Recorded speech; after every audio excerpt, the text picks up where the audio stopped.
Good afternoon. My name's Naomi.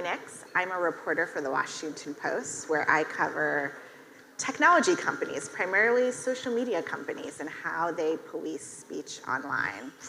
And today I'm really excited because we're going to be discussing how did the social media platforms this year grapple with trying to police political content in a year in which there was a lot of interesting questions before them. We were about 2 years out after January 6th, in which many of the activists who attacked the Capitol had gotten a lot of disinformation about the results of the 2020 election online. And we were in a year in which there were hundreds of races up for grabs, and social media companies who were trying to balance their desire to police speech while also shoring up some of their business practices in an uncertain economy. And so we have what I think is really a rock star lineup of guests to talk about all of those issues. I have spoken with them before. They're true experts in their fields. And I'm going to ask you to start off by introducing a little bit about kind of your background and how you've been approaching these topics. And then we'll dive into some questions, and then hopefully get some questions from the audience as well. So why don't we start in the order closest to me. So Rose, why don't you start us off? Thank you. My name is Rose Jackson. I'm the director of the Democracy and Tech Initiative, which is housed at the Atlantic Council's Digital Forensic Research Lab. It's the longest name that you've ever heard. I am a former diplomat and entrepreneur and come at these issues as someone that spent years working in international contexts on election, security, on democracy and counter-authoritarianism, and then spent a stint in the tech industry. And so now at the Atlantic Council, really look at how the ways tech is funded, built, and governed impact the long-term viability of democracy and human rights globally and at home. And through that, work with a team of about 50 people spread around the world, studying the information environments in their own countries, including here in the United States, which has given us the opportunity to work in close partnership with some of the folks that are on the stage as well. And really looking forward to this conversation. Thanks. Great. Renee? I'm Renée DiResta. I'm the Technical Research Manager at Stanford Internet Observatory. We are an interdisciplinary center that studies use and abuse of current information technology. So we don't have a particular focus, but we often will spend about a year working on a longer-term research project that involves trying to understand how rumors form, how narratives spread, how consensus formation happens on the internet. We've done this in the context of elections in 2020 as well as 2022. We looked at conversations around COVID in 2021. Our kind of mandate as a center is to understand, again, abuse vectors. So we are looking particularly at dynamics of inauthentic activity. My prior background, I've been in tech, I've been in quant finance, pretty kind of random collection of prior careers. But I ran one of the teams that did the investigation into the Russian interference from 2016 to 2018 for the Senate Select Committee on Intelligence. So I did that investigation into the data provided by the tech platforms. And then we spent quite a bit of time trying to understand differences between state actor dynamics, propaganda campaigns by state actors, and dynamics of propaganda and rumors from domestic actors and entities as well. Great. Katie? Hi, my name's Katie Harbath. I'm a fellow here at the Bipartisan Policy Institute on the democracy team, particularly focused on digital democracy. I've been a part of the team now for almost 2 years, and some of the work that we've done this year includes Collier and I wrote a report of looking at the history of tech and elections going back the last 26 years and the different ways that that has evolved over time. Also do a lot of work of looking at the various policies and stuff that do affect this space. Prior to coming to BPC, I spent 10 years at Facebook, where I was a public policy director that worked with the teams that work with the politicians and governments on using the platform, as well as coordinating all the company's elections work through the end of 2019. Great. I want to start off with the big picture here. I think there was a lot of fear in the lead up to the elections that the social media giants were not prepared to handle some of the misinformation challenges that they would be facing. And yet after the election, it seemed to be this sense, and feel free to challenge me on the premise, but this sense that perhaps the nightmare scenario didn't happen. So I wonder if each of you could talk a little bit about how you would grade the overall strategy that many of the larger companies deployed. And Katie, I'll start with you, Totally but then fine. Renee and Rose, I hope you pipe in.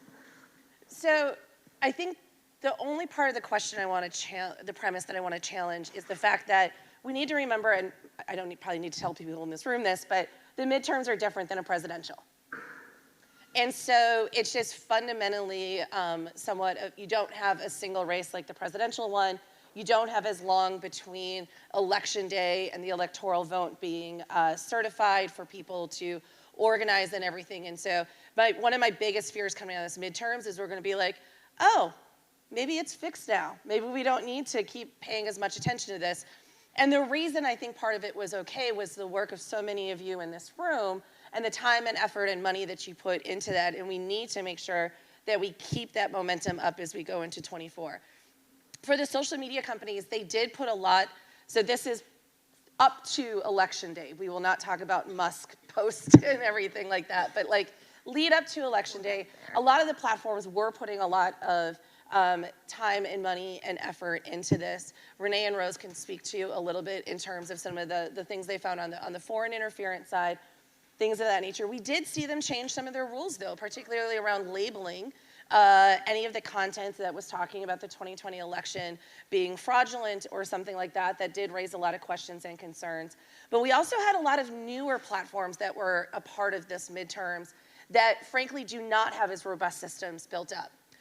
TikTok is still relatively new in building up a lot of that, not to mention the activity that we did see on platforms like Parler and Getter and Truth Social and other places, the rise and continued use of podcasts and audio and live video that I think, and we saw a lot of advertising shift to the streaming platforms from social media that has just as much micro-targeting capabilities, but no ad transparency efforts to them. And so I think one of the takeaways coming out of this election is that we need to make sure we are still holding the big platforms accountable, but also looking at to where some of this activity is moving to.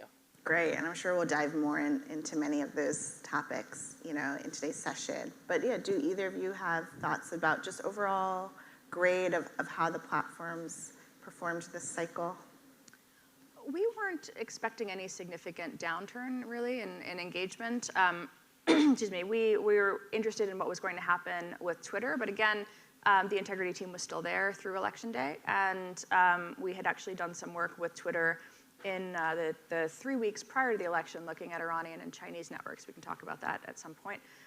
But what is interesting is that we can, my team also does kind of policy evaluation. We say policy shapes propagation, depending on where the policy rules are. That places a somewhat interesting constraints around what goes viral.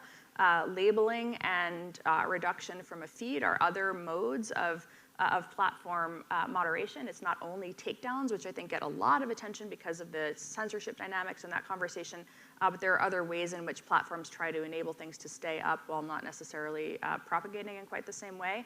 We did see a number of actors who had been quite prominent in propagating big lie dynamics on election night in 2020 and in the weeks following that actually did not choose to use YouTube streaming, but instead broadcast on Rumble, which is an interesting choice, and I think led to perhaps slightly less attention versus their kind of ease of discovery on YouTube. So movement again into the alt platforms, but also I think the other channel that had really significantly grown in 2 years was Telegram. And this was because in the immediate days following January 6th, when Facebook began to take down many of the very, very large groups that were organizing and calling for violence around some of the Stop the Steal theories, those groups reconstituted on Telegram and have stayed there over the last 2 years. And so, interestingly, again, Telegram doesn't have quite the same virality mechanisms out to the other platforms. Things will spread within channels on Telegram.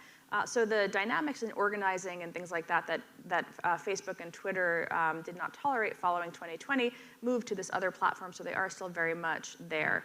Similarly, we can engage with platforms, major platforms, on things like state actor interference verifying attribution of networks to state actors, we can do that with Twitter and Facebook and YouTube and major platforms, but those relationships are not in place to do such a thing with Telegram. It's unclear that Telegram would even really kind of go look. And so the dynamics of, we kind of call it like the regulatory arbitrage of content moderation. You do see networks move into places where they're going to have a more favorable set of moderation policies and take hold there. And so that adaptation is something that is continually shifting as the internet moves into perhaps a more decentralized future. Yeah, I mean, I agree. The theme that we're all coming to is kind of diffusion of the conversation and where people are engaging in a digital environment, and that's just going to continue to increase. I think the other thing to double down on something that Katie said is that it's not just that midterm elections are different because they're inherently different politically. They're different in a narrative context, right? If you think about in a presidential, the ability for people to coalesce around a particular target or a particular race, the nationalization of a presidential race is very different than people focused on local elections or on a congressional race. And so it remains to be seen exactly what it's going to look like in the next presidential election when you simultaneously have a diffusion of platform presence and a coalescence of potential narrative and target. So we're talking about a presidential election, which is why I think a lot of us, the top message is let's not declare victory. I'd put on top of that, everything that we were talking about is an assumption that these platforms are continuing some of the best practices and resource allocation, even for the larger platforms, moving forward. And I think certainly with Twitter, that's not going to be the case right now. What I'm looking very carefully at is the influence that the DSA and DMA, which are European major regulations that are coming into force in 2023, I believe, 2024. I think 2024, isn't it? They're already having an impact on how companies are thinking about their legal responsibilities on what previously had been somewhat voluntary or response to public demand. And so seeing how platforms decide to spend their money, their time, organize themselves, what they understand to be risk, are going to have major ramifications for US elections moving forward into the next cycle. And I think those are trends that I'd be looking very closely at. So you both brought up this idea that the presidential election was different than the midterms. Let's take a minute and kind of revisit what happened in 2020 and compare it a little bit to this cycle. One of the things that I think happened when it came to the big lie is, all of a sudden we had one candidate who kept spreading this claim that either the 2020 election was going to be rigged or that questioning the legitimacy of mail-in ballots or, essentially insinuating that it was in fact rigged. This cycle there were hundreds of candidates on the Republican side who were continuing those claims, and many of them were spreading them on social media. The Washington Post found when we reviewed the social media accounts of nearly 300 of them that Facebook and Twitter, for instance, hadn't attached labels to any of their posts, which is something that they were doing back in 2020 when it came to Trump. I'd like you to reflect a little bit on what are the stakes, and people are still spreading the big lie, right? One of the things that have happened is candidates are kind of continuing that kind of rhetoric, for future elections. Could you talk a little bit about how do you think the social media companies should be handling the big lie, and what are the stakes if they don't get it right? And so, start. I think there's two things here. One is, let's not forget that the quote-unquote big lie had a long tail. My organization documented over the course of a year the narrative forming in smaller pockets, moving from platform to platform, becoming mainstreamed on platforms that didn't take it seriously. It thought it was a small fringe nothing burger, and then suddenly it was not only the central argument of a presidential candidate, it became the rallying cry for an actual insurrection. That float of real world to online, there is no such distinction between what happens online and offline, but the narratives are going to move and form in different spaces. And so I would say for the platforms, what I want to look for is not that they're just searching for the big lie right now. I want them to take seriously virality, seriously extremist messaging designed to delegitimize the act of democracy in an election, and to do that way, way, way before we get to the point of January 6th. I think the other thing that I would point out in terms of what happened this last cycle that worries me greatly for the next election is that, again, we saw something that started offline, move online, gain virality and popular attention, again move back offline. And that's that we had a number of the candidates you're referencing who were not labeled by some of these platforms run on a platform of saying that they don't think that these elections are run right, so they want to become secretaries of state, set the rules, and implement what's going to happen. Now, these are election deniers that are now going to be in charge of a major apparatus of how we run our democracies, and that has me quite worried. So I think the big lie now moves into a different space. It's not a social media question, frankly, for the next election, but what's the next big lie? And what are the ways that we can make sure we don't allow, again, very dangerous narratives designed to make Americans lose faith in the possibility of their democracy delivering from taking hold again as a way to prevent us from having free, fair, open elections? I think one thing I would highlight is that it's really not clear how effective labeling actually is. And one of the reasons for that is that we're kind of reliant on internal data from platforms, or which we don't have access to, or researchers running what we might call kind of smaller niche academic studies with very carefully, doing the best that they can with regard to trying to create a control group and then a treatment group where they see, like, does this label, what kind of impact does this label have on the audience? But these are, again, just kind of very academic studies, whereas the real data and what people actually do when they see that label, or what the label does to the content even, we don't really fully understand to what extent it does result in a downranking. There's some theories around that, but we're all trying to extrapolate from outside, so we don't have the greatest understanding of what the labeling intervention does. And this is interesting because, if you think about, in some cases, a label is seen as, oh, it's what they don't want you to see, right? It's what they don't want you to know. We don't trust the fact check anyway. Why would we trust the label? In fact, it's probably an indicator that I want to see this content even more, that this content is real, but the apparatus, the censors, are trying to keep you from seeing it. So it's not totally clear what the dynamics of that are. So I don't think that saying, what should platforms be doing is as simple as making an argument that they are or are not uniformly labeling. The area where I think uniform labeling matters is really in that there's a perception that policy enforcement is not uniform, that it's very ad hoc. This is something that my team has found in academic, in studies in which, I think we have a paper in review right now that looks at the dynamics of, on the same topic area or even the same URL, was it actioned uniformly? And the answer, might not surprise you, is no. So this question of what should platforms be doing, I think there are a lot more really foundational things related to what are ways in which platforms might not amplify persistently and constantly and daily outrageous trends, right? What if instead of pushing teeny tiny, trends with 1,000 tweets that are barely even trends into the feeds of people who are likely to get very riled up and angry about them? Why are we doing that consistently? Are we thinking about nudges and ways that people are put into communities, ways in which networks are assembled through recommendation engines? Like, are there more foundational things we could be looking at on social networks and then off social networks? What are the bigger picture non-internet problems that are making people so distrustful of the information they see online, or that are making them so receptive to these narratives? And are there ways to create a more trust in society at an offline level? Maybe you use social media to facilitate that a bit, but what are the bigger picture challenges that we're facing? I think that the social media labeling rates become something of a red herring.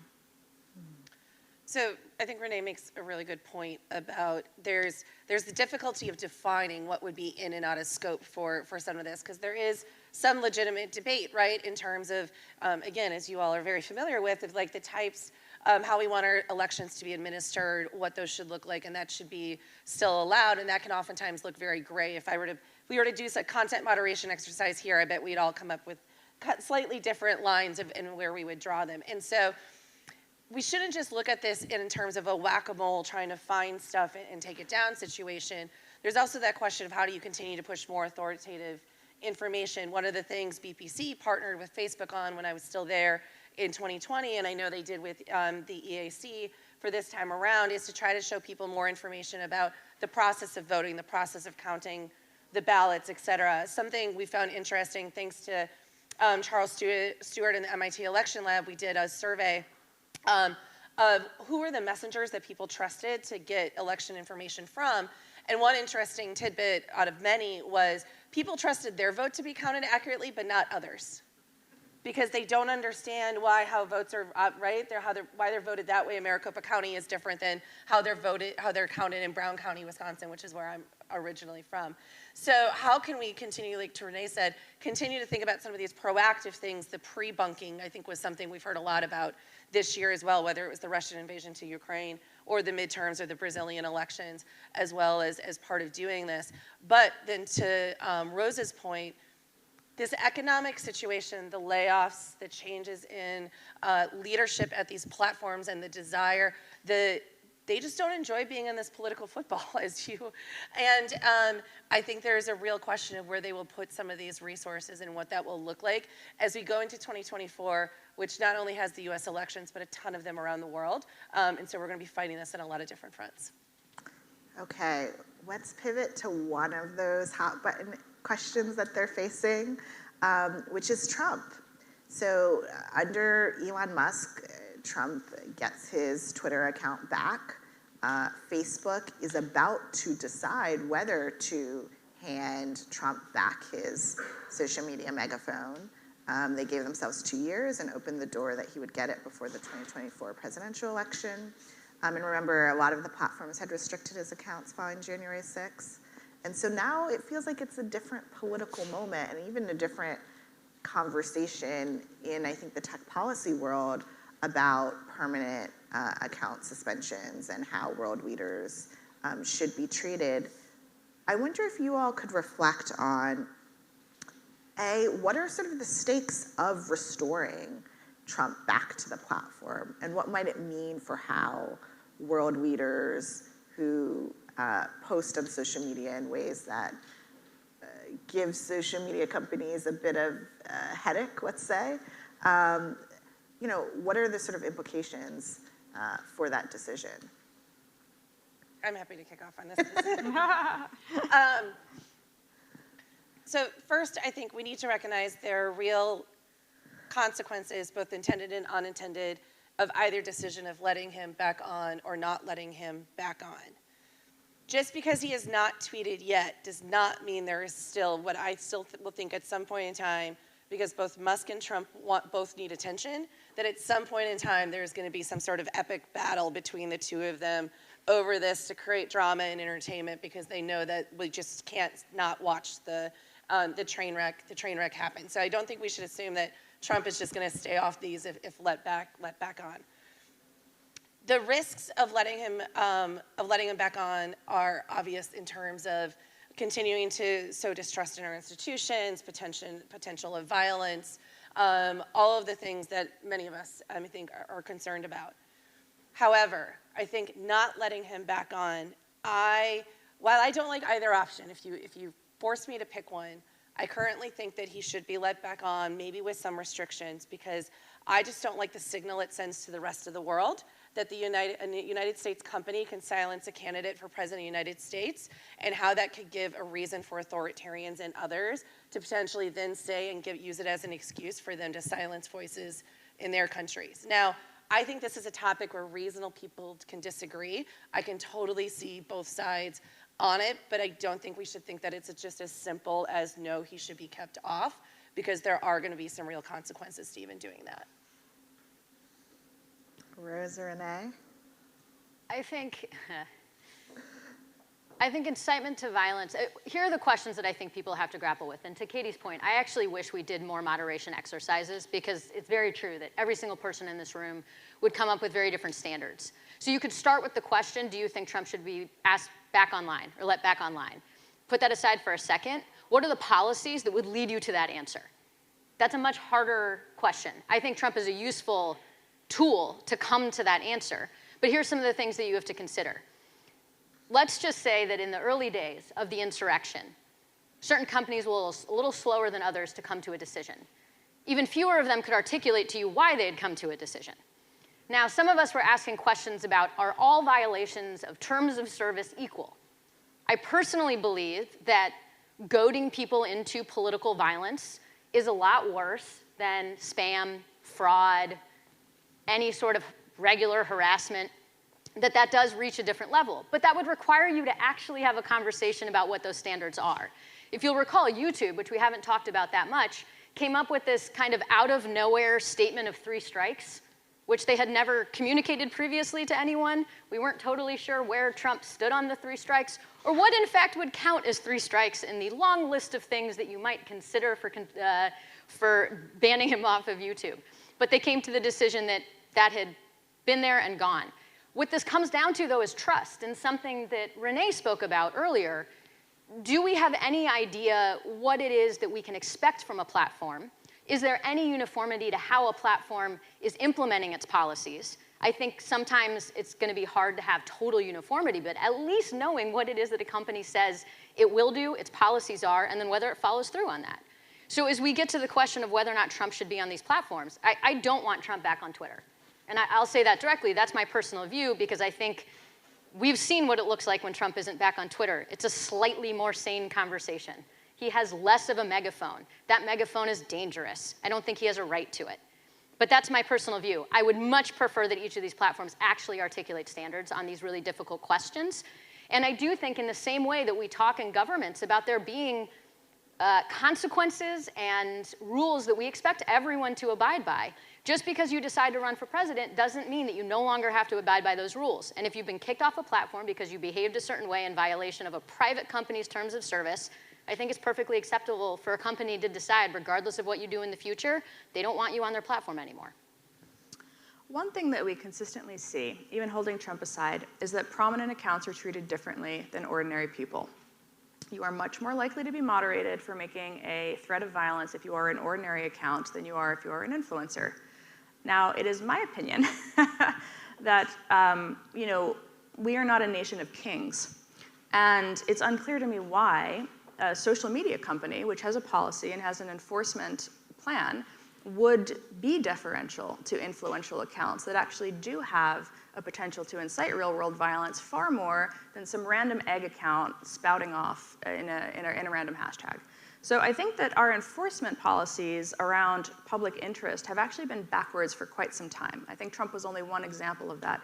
And then actually the idea that we should be operating perhaps more under a moderation principle of with great power comes great responsibility, and you should in fact be more carefully scrutinized and more carefully moderated if you do have a megaphone in the real world such that you might actually achieve a dynamic of inciting real-world violence than a random account that has no followers, no presence, and no real impact. So I do think that our moderation policies for a very long time have been backwards, in which we have treated influential figures with kid gloves, and allowed them the benefit of the doubt in some of the enforcement policies, while ordinary accounts are subject to strikes and are treated very differently. So I would actually like to see uniformity across social media enforcement at this point. I think that that would be a really interesting experiment, a way to say that these are companies that serve an international user base.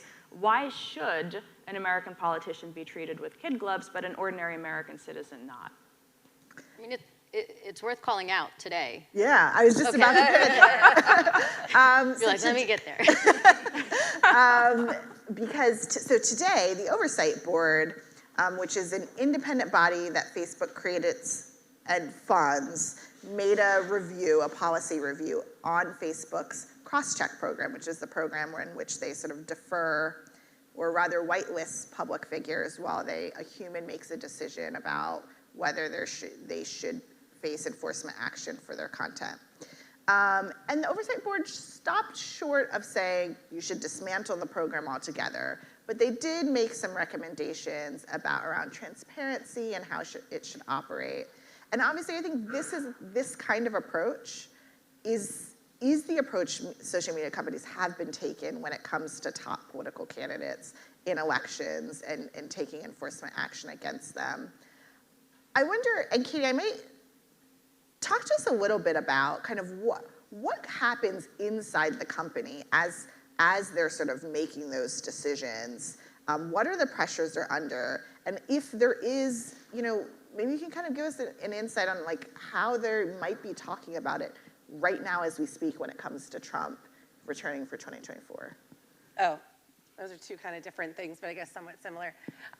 So I always say when we're thinking about these things, you can have quality, speed, or transparency from the platforms. You can't have all three. You might be able to have two. And to give you a little bit of context, if folks don't follow the ins and outs of tech companies like we do up here, the cross-check system was something that was started way back in the day because, funny story, 2012, I get a call from President Obama's campaign. Now, I'm working with Republicans at the time, so this is kind of odd. They're panicked. The president's page is down on Facebook. So I'm like, that's weird. Raise all the red flags internally. Turns out an engineer, an enterprising one, had created a profanity list. And on that profanity list was the word dick. Turns out the president, in the About section, the staff had put that his favorite book was Moby Dick. And that had taken down the page. I'm not joking. And so we were like, we really need to do something so that we can try to prevent the President of the United States page from being taken down. And while that wasn't necessarily the birth of this program, it is an early example of why you started to build out this program that was initially meant to be a double check on having content be taken down, not just from politicians and governments, but celebrities, influencers, and others, because frankly, when that stuff came down, it became a big press story. They would go complain to the press. If it was from the right, we were usually accused of censorship. Others, you had Chelsea Handler, you had Rihanna. There were I can name a bajillion different things and topics that became huge sources of pain points for the company. Now, over time, at first, this was not over time. It grew and grew and grew. It wasn't necessarily very well governed. We did different iterations to try to improve upon it. And then you also started, so then you had, part of the issue is, not that these folks were necessarily always given a free pass, but in one aspect of this, it was meant to be that extra review. However, what the Oversight Board said in their analysis today, amongst many other things, is that that delay was too long because that content stayed up while it was doing that secondary review. And so it could still cause harm while the process was still going on about trying to determine if it violated those standards or not. You also had issue that the Oversight Board gets into in detail of some teams just using this list to let them bypass the rules altogether, which was also very, very problematic. And so what the Oversight Board today really pulled together was that they understand why at scale and because of the false positives and other things, that a company might need something like this, that it needs a lot more guardrails, governance, and transparency into how these types of things work. And I could go more in depth into that, but if you want to subscribe to my Substack, go a lot more into What's their moderation? What? What's their moderation policy? Just whatever I say goes at the moment. Now, when it comes to Trump and the discussions they're probably having internally, one, I think that, so there's a lot of different teams that are involved in this. Nick Clegg has said publicly that he will probably be the one that is making that Mark has like deputized him to make this decision. But that doesn't mean that Nick's doing this in a vacuum. I would imagine that there are and have been a ton of conversations happening with a variety of experts externally, folks internally. I'm sure they are keeping a very close eye on the fact that Musk let Trump back and what may or may not happen there. But they actually, because of another Oversight Board ruling, because they had kicked this decision to the board last year or the year before, the Oversight Board was like, you didn't have a policy for this. Go write a policy. And that's what they did, and where they came at conveniently, a 2-year maximum before reviewing these things, which would be right after the midterm. So I imagine there's a lot of deliberation and other things happening, as well as trying to decide the right time to actually announce it. Should there be a cross-check, Renee, Rose, and how, if there is, and sort of the approach that companies are taking now, in which they do spend a lot more time reviewing top political figures' posts before taking action against them. Is that a deference that social media companies should be deploying? I'd like us to separate out the concept of human review and the word cross-check, or the association of it applying only to celebrities or politicians. And one of the things in the Oversight Board decision actually that was focused on was the fact that human rights activists and authoritative bodies at the front lines of human rights and democracy were often deprioritized because celebrities and politicians were elevated in that kind of human moderation stream of making sure when things go wrong that someone with some sanity takes a look at it and goes, that's Moby Dick, not a profanity. There's one thing here that I want to give Renée credit on, because people quote it all the time and not always to the person who created the concept. A wonderful phrase. There's freedom of speech as a concept that we all are orienting ourselves towards that doesn't translate to freedom of reach.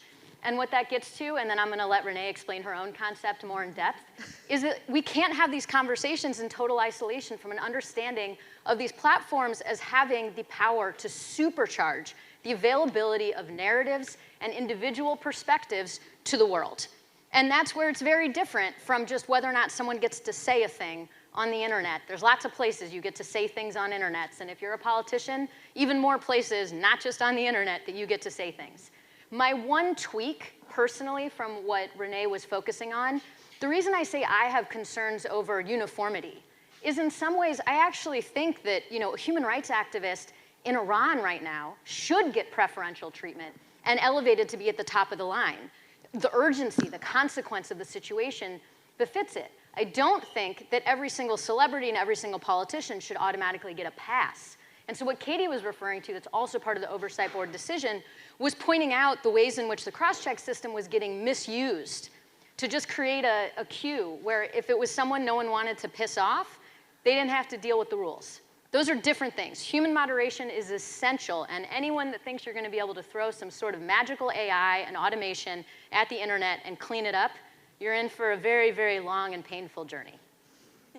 Yeah, I think my prior comment gets to my feelings on the you're above the rules. I don't see why we would replicate that social structure on the internet. There's no reason why I think we need to. Again, you can read the words of many political figures and many newspapers every day. They can call the media and they can articulate their point of view, and that this is what it means to be a public figure. I think the one area that gets interesting with review is that you do see brigading, mass reporting mobs and things like that. So brigading to try to get a piece of content taken down because it all of a sudden hits a particular velocity or threshold for flagging. I think there are accounts that are a little bit more subject to that, and so this is where I think the sort of trade-offs potentially are, like how do you evaluate that particular dynamic. We don't have very much transparency into moderation decisions. This is another challenge where we don't actually really understand the dynamics of what is flagged and what is not. There's an area where we do, and I've thought about this for a long time. The concept of DMCA takedowns are made public. So you can, there's a transparency function, a database called Lumen that kind of logs these things that you can see are big corporations demanding content takedowns for purported copyright reasons that in fact are not really copyright violations. And I think this is kind of an interesting model actually for how might we understand transparency enforcement at a more granular level than simply the sort of we took down X number of millions of accounts, the sort of way that transparency reports are currently structured. So, I think that it's a system with a lot of room for reform. I am encouraged by the fact that I know that Facebook Oversight Board was a somewhat controversial creation, in part because it is, in my opinion, Facebook having the right to shape who is on the board is, I think, at this point, ridiculous. But but overall, I think that the mission of the board and the rigor and the transparency with which it approaches its decisions, and also the fact that it puts out calls for public comment, so anybody can submit a public comment. They're also reevaluating whether the COVID moderation policy should still be in effect. I think that this is an interesting dynamic, in part because we've also seen Twitter recently in the last week just say that it is not going to enforce its policy. And that was sort of a more unilateral decision. Was it the right decision? I actually don't, in my opinion, actually, I will say I think that at some point you do have to wind some policies down. And the question of like where and when is a thing that should be carefully considered, but have the risks shifted? Where is the trade-off between moderation and downranking and deciding something should not have reached a particular moment versus not necessarily throttling or carefully paying attention to a particular topic area if something has ceased to be a major area where it might lead to incitement or might lead to harm. So I think having careful review and public transparency around these issues is actually where we need to be going, and that's sort of my appreciation for the Oversight Board in doing that. I think provides a model for the rest of the industry in creating those frameworks so that the public has a better understanding of the costs and benefits and trade-offs far better than they currently do now.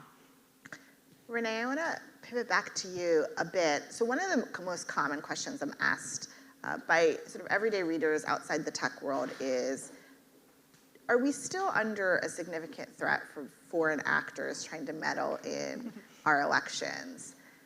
It's such an interesting question. I was talking about that a bit this morning. You have to keep kind of two things in your head at once here, right? So we have not seen any state actor network achieve the size or reach of what the Internet Research Agency managed to do from 2015 to 2018. That is in part because the Internet Research Agency operated with absolutely no investigation or disruption over a multi-year period, enabling them to achieve audience sizes in the 500,000 range for a number of their accounts, which did enable them to develop close relationships with particular segmented communities, leading to agitation in the streets and a number of other, they managed to get protests going purely by directing their page followers to show up on a particular street corner at a particular time, right? So there is impact to state actor activities that manage to entrench themselves within particular communities. At the same time, we have had now, since around 2019, integrity teams at the major platforms that have worked to disrupt those networks. And so most of what we see, most of what we analyze, my team was part of the Twitter Moderation Research Consortium and also Facebook's Academic Research Consortium. YouTube and TikTok don't have them yet, but they are also in regular contact with academics. When we see things and we think, hey, this looks anomalous, we do flag it for them. We do say, you should probably go look at this. I can think of a couple of examples where we focus so much on American domestic politics, but Russia runs influence operations in Africa constantly across multiple countries, including entities linked to Yevgeny Prigozhin that are interested in extractive industries in Central African Republic and other places. So you see Wagner Group running kinetic operations on the ground and influence operations to try to make the relationship with Russia feel more favorable than the relationship with China or with France or with the US. This is an ongoing thing. It's not solely limited to interference in American elections, and that is why having the researcher, the academic platform relationships is important, and why it is sort of an ongoing battle of whack-a-mole, where I can say I don't think that anything we saw in the election this time around, primarily three networks linked technical indicators suggesting Iran, 2 technical indicators suggesting China. We'll have a little bit of work out on some other interesting networks that are operating on alt platforms. One of the other dynamics here is that as the internet, again, as we talked about that decentralization early on, we can't make an attribution on Telegram. We can't say this is probably a Russian state-linked account. We can say it sure looks like one based on the following behavioral characteristics, the following changes in, sometimes they'll recycle their account names, and you can kind of trace it back to a different account name tied to a different operation. They get sloppy. But beyond that, we can't ping Telegram and say, like, hey guys, we see this thing, what do you see? Whereas with the major Western platforms, we're at a point now where we can do that, and so those accounts do come down because of relationships where civil society organizations also see things in their communities, and they say, this hits this uncanny valley. I don't think these people are really who they say they are, and then platforms can take a look. So that's where this dynamic, it's kind of an ongoing front.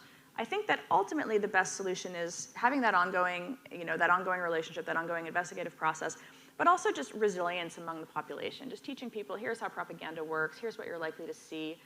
We might not always be able to attribute the specific actor, but here is what content designed to outrage you looks like, and maybe think about it in those terms as opposed to who the actor propagating it is. You can still decide whether you want to listen to it and feel angry, but maybe we can talk about more broadly, here's how propaganda and rumors work on the internet, independent of who the actor is spreading them, and just kind of bring that type of education back into the ways in which we communicate to the American public. Great. So I do want to pivot to a question from our audience since we're running out of time here.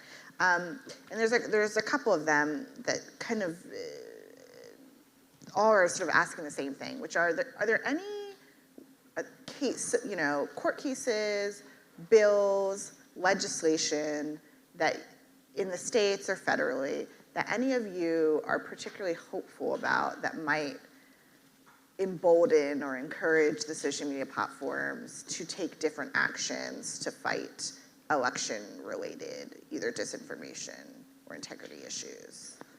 I mean, the European Union is the single most consequential actor in the United States right now.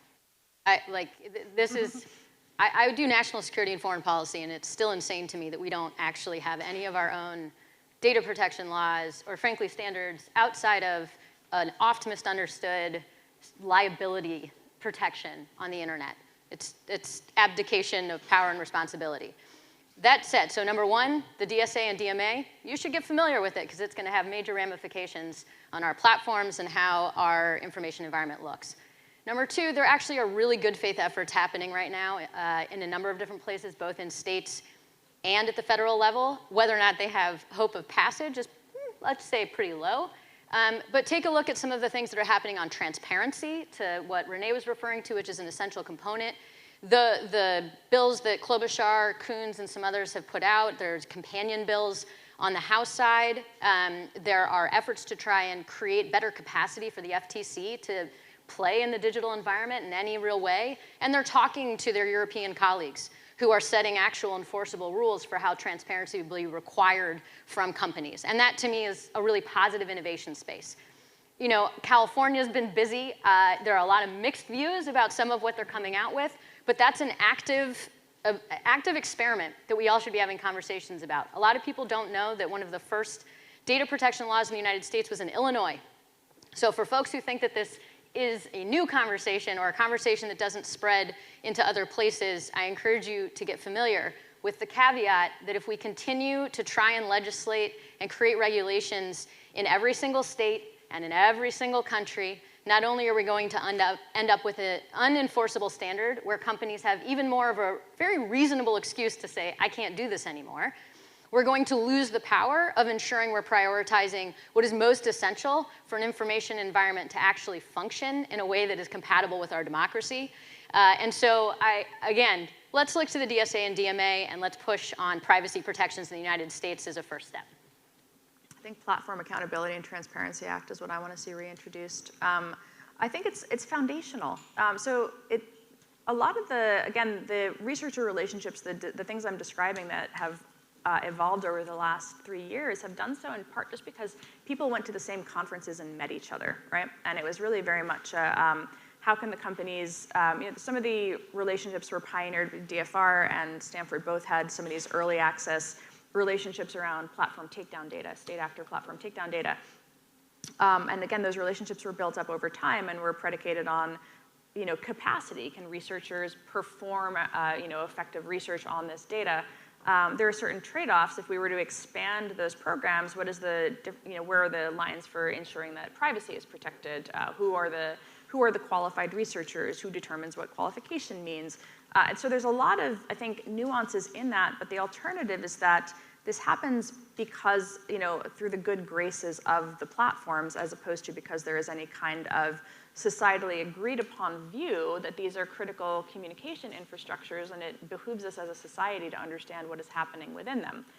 So rather than saying data, we are going to share, we're going to take down networks of 200,000 Chinese accounts and share that with researchers, if they were to say we're going to take down that network and then do nothing, then we have no better understanding of what happened. And right now there is no means by which, again, short of goodwill, that information is shared. As we've seen, changes to management potentially leads to changes in priorities. And are we all okay with that as a society, or do we believe that there should be some sort of sustained engagement around sharing data for research purposes that should be independent of solely the whims of the owner of the company? And this is where I think the Platform Accountability and Transparency Act tries to create a framework for those questions. It also lets us interrogate things that right now are, what we kind of joke around about is like the vibes-based understanding of social media, which is like somebody is mad on the internet, they have a lot of followers, they're making an allegation that they've been censored. Have they? Who knows? They're alleging that their group or community has been censored. Have they? Who knows? Right? Wouldn't it be nice if we could actually answer those questions and interrogate those questions? Because we should want to know, actually. We shouldn't just dismiss it. We should say, all right, let's go look.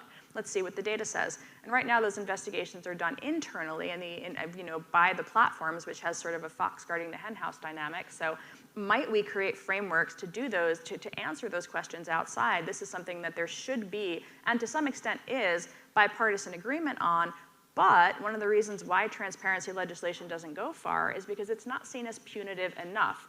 And legislators can raise money on being tough on big tech if they're talking about how they're going to take away their CDA 230 protections or do something that sounds a lot more punitive, whereas, hey, let's have some transparency is like kind of a hard thing to, to really like rile your base up about. But it, in fact, answers some of the questions that they then choose to allege in their public conversation. So I agree with both of these ladies, and I would say the other thing that I am hopeful about in terms of having good regulation, because there is bad regulation in this space, is the fact that, especially over the last year, and if there's any silver lining to the layoffs and everything, is that we have more people that have worked inside these platforms that are now outside these platforms, and more people that can talk to regulators, think tanks, academics, and others around helping them to understand a bit more about how these systems work, the questions to ask, what the unintended consequences might be of this regulation. And so I'm excited to see where that goes in the next year. Great. Well, we will be continuing to talk about it, I'm sure. I will be peppering all of you as we continue to write stories about it. Thank you so much for all of your thoughts.